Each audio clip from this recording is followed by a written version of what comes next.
নাহমাদুহু ওয়া নুসাল্লি আলা রাসূলিল কারীম, আম্মা বা'দ।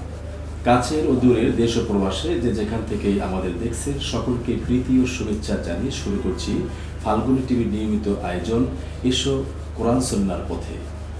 শুভ দর্শক শ্রোতা, আজকে আমাদের এই অনুষ্ঠানটি করবার জন্য আমাদের স্টুডিওতে আমন্ত্রিত দুইজন মেহমানদেরকে আমরা পরিচয় করে দিচ্ছি। প্রথমেই আমরা পরিচয় করে দিচ্ছি বিজ্ঞ ও প্রাজ্ঞ আলেম জনাব মাওলানা রুহুল আমিন ফারুকী সাহেব, সেক্রেটারি বাংলাদেশ মসজিদ মিশন, ঢাকা জেলা। আসসালামু আলাইকুম ওয়া রাহমাতুল্লাহি ওয়া বারাকাতুহু। আমার পাশে যিনি বসে আছেন বিজ্ঞ ও প্রাজ্ঞ মিডিয়া ব্যক্তিত্ব, তরুণ আলেম জনাব মাওলানা সাইফুর রহমান সাঈদী, যিনি দারুস সুন্নাত ফাউন্ডেশনের চেয়ারম্যান। আসসালামু আলাইকুম ওয়া রাহমাতুল্লাহি ওয়া বারাকাতুহু। শুভ দর্শক শ্রোতা, আজকে আমরা যে বিষয়টি নিয়ে আলোচনা করব এবং দর্শকদের উদ্দেশ্যে দুইজন বিজ্ঞ আলোচকদের আলোচনার মাধ্যমে যে বিষয়টি আমরা আলোচনা শুনবো সেটি হচ্ছে কোরআন নাজিলের প্রেক্ষাপট। ধারাবাহিক নিয়মিত রমজানের আলোচনা, রমজানের আয়োজন, বিশেষ আয়োজন। আজকে কোরআন নাজিলের প্রেক্ষাপট নিয়ে আলোচনা শুনব। শুরুতেই আমরা আলোচনার জন্য আমরা যাচ্ছি জনাব রুহুল আমিন ফারুকী সাহেবের কাছে। যদি আপনি দর্শকদের উদ্দেশ্যে বলতেন যে কোরআন, মহাগ্রন্থ আল কোরআন আল্লাহ তাআলা নাজিল করেছেন এবং সেই কোরআন কিভাবে নাজিল হয়, কোথায় নাজিল হয় এবং কখন নাজিল হয়, এই বিষয়ের উপর যদি আপনি দর্শকদের উদ্দেশ্যে বলতেন। অসংখ্য মোবারকবাদ জনাব হজরত মাওলানা লোকমান হুসাইন সাইফি ভাইকে প্রশ্ন করার জন্য। তো কোরআন নাজিল কখন, কোথায় এবং কিভাবে হয়, তো তিনটি প্রশ্ন এখানে। তো প্রশ্নগুলির আমরা এক এক করে যদি উত্তর দিই তাহলে এটা হলো যে হজরত আদম আলাইহিস সালাম থেকে কোরআন নাজিল হতেছিল সহিফা আকারে। সর্বশেষ মুহাম্মদুর রাসূলুল্লাহ সাল্লাল্লাহু আলাইহি ওয়াসাল্লাম এখানে সমাপ্তি ঘটেছে। আর এটা কোথায়, এই জায়গার ক্ষেত্রে কোরআন বিভিন্ন জায়গার কথা বলেছে। কোরআন আল্লাহ পাক ফেরেশতাদেরকে দিতে চেয়েছেন, কোরআন পাহাড়ের উপরে অবতীর্ণ করতে চেয়েছেন। লাস্টে আল্লাহ পাক সিদ্ধান্ত নিয়েছেন কোরআন মানুষের কাছেই নাজিল করবেন। আর এই কোরআন নাজিলের সূচনা শুরু হয় হজরত আদম আলাইহিস সালাম থেকে। মুহাম্মদ সাল্লাল্লাহু আলাইহি ওয়াসাল্লামের জামানায় এসে মূলত এর উদ্দেশ্য ছিল যে মানবজাতি বিপদগামী না হয়, মানবজাতির হেদায়েতের জন্য আল্লাহ রাব্বুল আলামিন এই কিতাব আসমান থেকে তার বিধিবিধান নাজিল করেছেন। যেক্ষেত্রে আল্লাহ পাক বলছেন ওয়ালাল্লাহি কসদুস সাবিল ওয়া মিনহা জাইরুন, অসংখ্য বাঁকা পথের মধ্যে একটি সঠিক পথ দেখানো তার বান্দাদেরকে, এটা আল্লাহর দায়িত্ব। সেই অনুযায়ী আল্লাহ পাক যুগে যুগে নবী এবং কিতাব সহিফা দিয়ে বান্দাদেরকে সতর্ক করেছেন, দিক নির্দেশনা দিয়েছেন। আল্লাহর পক্ষ থেকে একটি সংবিধান পৃথিবীতে এসেছে। তার সর্বশেষ সংবিধান কোরআনুল কারীম, কোরআনে হাকিম মুহাম্মদুর রাসূলুল্লাহ সাল্লাল্লাহু আলাইহি ওয়াসাল্লামের কাছে প্রেরণ করা হয়েছে। মুহাম্মদ সাল্লাল্লাহু আলাইহি ওয়াসাল্লাম মক্কা নগরীতে যখন এলেন, বুঝমান যখন হলেন, 17 বছর যখন বয়স হলেন, তখন দেখলেন আশেপাশের সমস্ত লোক পাপাচার, অসংখ্য পাপাচারের মধ্যে নিমজ্জিত। এরা শিরক, বেদাত, কুফুর, নানা জেনা, বেবিচার, চুরি, রাহাজানি, নানা পাপাচারীর কাজে জর্জরিত। মুহাম্মদ সাল্লাল্লাহু আলাইহি ওয়াসাল্লাম চিন্তা করলেন যে এটা কিভাবে এর সমাধান করা যায়। মুহাম্মদুর রাসূলুল্লাহ সাল্লাল্লাহু আলাইহি ওয়াসাল্লাম 23 বছর চেষ্টা করলেন সে তার নিজের বুদ্ধি দিয়ে, মেধা দিয়ে যে সমাজের এই অবক্ষয় রোধ করা যায় কিনা। 23 বছরের প্রচেষ্টার ফলে এর কোনো উন্নতি হলো না। একজন মানুষও এ ভালো বানানোর কোনো পথ আল্লাহর নবী পাইলেন না। অবশেষে হেরার গুহায় গিয়ে আল্লাহর নবী বললেন, আল্লাহ আমাকে যে আপনি পাঠালেন যে জাতির কাছে, ওটা জাতি পথভ্রষ্ট, এদের হেদায়েতের জন্য আমি কি পন্থা ব্যবহার করব, আমি তাদেরকে হেদায়েতের জন্য কি ওষুধ আমি ব্যবহার করব। হেরার গুহায় গিয়ে আল্লাহর কাছে আল্লাহর নবী এভাবে প্রার্থনা করতেন। অবশেষে এই মাহে রমাদানের লাইলাতুল, যে বলছিলেন, চমৎকার বলছিলেন যে 17 বছর বয়সে তিনি হিলফুল ফুজুল তৈরি করেন, সেখান থেকে পেলেন না কোনো কাউকে। পরবর্তীতে হেরার গুহায় যখন গেলেন তখন মুহাম্মদ সাল্লাল্লাহু আলাইহি ওয়াসাল্লামের বয়সটা কত ছিল বলে আপনার জানা? 25 কি এরকম না আরো একটু বেশি? এখানে বিশাল একটি ঘটনা আছে। হেরার গুহা হলো মক্কার পৌত্তলিকদের হিসাব অনুযায়ী তারা মাসে বছরে একটা মাস তারা ধ্যানে মগ্ন বা তাদের নিয়ম অনুযায়ী তারা এরকম একাকিত্ব জীবনযাপন করত। এটা মক্কার একটি প্রচলন ছিল। সেই প্রচলন অনুযায়ী সবাই বছরে একটাবার এই কাজ করত। মুহাম্মদুর রাসূলুল্লাহ সাল্লাল্লাহু আলাইহি ওয়াসাল্লাম মক্কার একজন সন্তান হিসাবে সে এই এক মাস হেরার গুহায় এরকম থাকতেন আর আল্লাহর কাছে পথ চাইতেন যে আল্লাহ আমি এদের সংস্কার কিভাবে করি, এদের কল্যাণ কিভাবে আমি করতে পারি, এই জন্য আল্লাহর কাছে চাইতেন। লাস্ট অফ অল 23 বছর এভাবে চাওয়ার পরে লাস্টে রমজান মাসে, এইটা তারা রমজান মাসেই করত। 23 বছর পরে আল্লাহর নবীকে রমজান মাসে কোনো এক রাত্রে লাইলাতুল কদরের রাত্রিতে জিবরাইল এসে শুনাইলেন, ইকরা বিসমি রব্বিকাল্লাযী খালাক, হে নবী পড়ো তোমার প্রভুর নামে যিনি সৃষ্টি করেছেন। আর এই কোরআন দিয়ে সমাজের লোকদেরকে যদি আপনি দাওয়াত দেন তাহলে সমাজ ভালো হয়ে যাবে। আল্লাহর নবী এই কোরআন নিয়ে হেরার গুহার থেকে আসলেন এবং 13 বছরের মধ্যে মক্কার সেই চোর ডাকাত খুনি জেনাকার লোকগুলি অনেক লোক ভালো হয়ে গেল। এরকম একটি লোক দিয়ে একটি সংগঠন তৈরি করলেন, একটি দল বাহিনী তৈরি করলেন। তাদেরকে নিয়ে এই মাহে রমাদান মাসেরই 17ই রমাদানে আবার আল্লাহ পাক জেহাদ করতে বললেন। বদরের যুদ্ধের মাধ্যমে একটা প্রথম বিজয় অর্জন করলেন, ইসলামের সূচনা ঘটলো। এবার বলছিলেন যে নবী ইসলামের কাছে কোরআন আসলো, প্রথমে জিবরাইল ইসলাম নিয়ে আসলেন, যেমন কিতাবুল বিদুল ওহীতে আমরা যেটা স্পষ্ট পাই সেই অনুযায়ী আপনি বললেন যে জিবরাইল এসে বললেন ইকরা বিসমি রব্বিকাল্লাযী খালাক, যে পড়ো তোমার প্রভুর নামে যিনি সৃষ্টি করেছেন। এই কথার দ্বারা পড়ো মানে কোরআন শরীফ খুললেই তো আমরা দেখি সূরা ফাতিহা, কিন্তু এখানে ইকরা বিসমি দিয়ে শুরু কেন করলেন? মানে অর্থাৎ মুহাম্মদ ইসলাম যেটা চাইছিলেন যে সমাজ থেকে যদি অজ্ঞতার অন্ধকার আমরা দূর করতে চাও মুহাম্মদ, তাহলে তোমাকে সর্বপ্রথম পড়তে হবে এবং পড়ার মাধ্যমেই সবাইকে জ্ঞাত করে একটা সংঘবদ্ধ প্রচেষ্টার মাধ্যমে তোমাকে এই কাজগুলো বন্ধ করতে পারবে বলে এইটাই মেসেজটা দিয়েছেন। এই জন্যই ইকরা বিসমি নিয়ে আসছেন। চমৎকার বলছিলেন। আমি এখন যাচ্ছি আমাদের প্রিয় মিডিয়া ব্যক্তিত্ব জনাব সাইফুর রহমান সাইদি। আপনি আমাদেরকে দর্শকদের উদ্দেশ্যে যদি বলতেন যে কোরআন দিয়ে কি কোনো রাষ্ট্র পরিচালনা সম্ভব? যদি সম্ভব হয় তাহলে সেটা কিভাবে সম্ভব? আলহামদুলিল্লাহ, আলহামদুলিল্লাহি কাফা ওয়া সালামুন আলা ইবাদিহিল্লাযীনা ইসতাফা, আম্মা বাদ। বিজ্ঞ উপস্থাপক, আপনাকে ধন্যবাদ।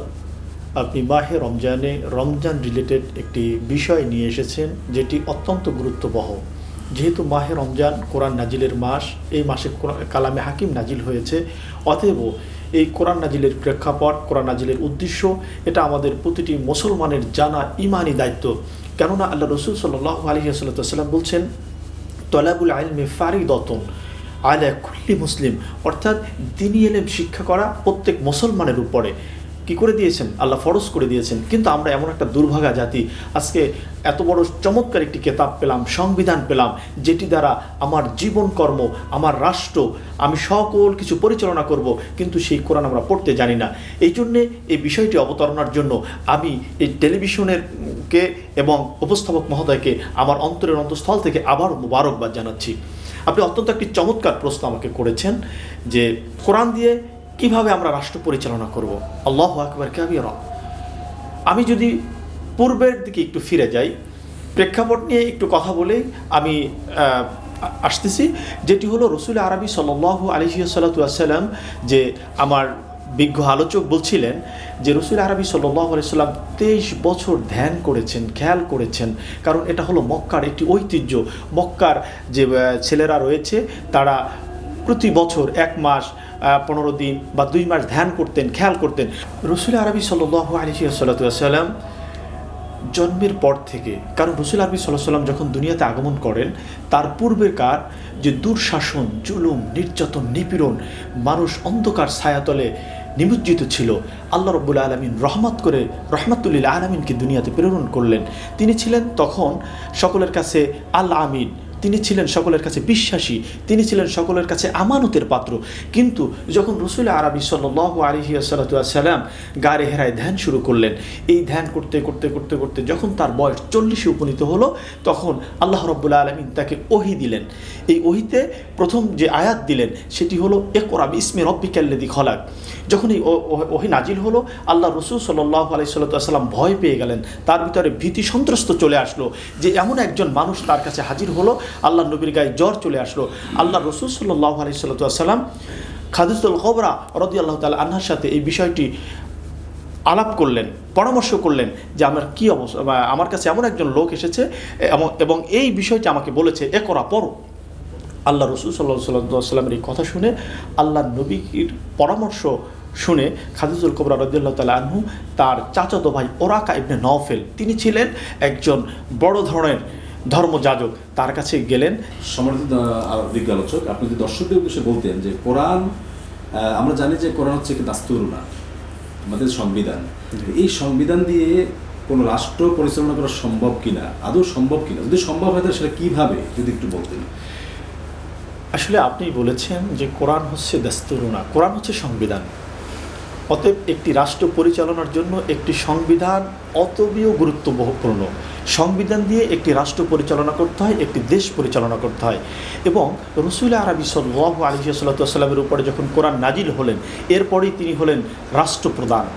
মদিনার তিনি কী হলেন? রাষ্ট্রপ্রধান হলেন।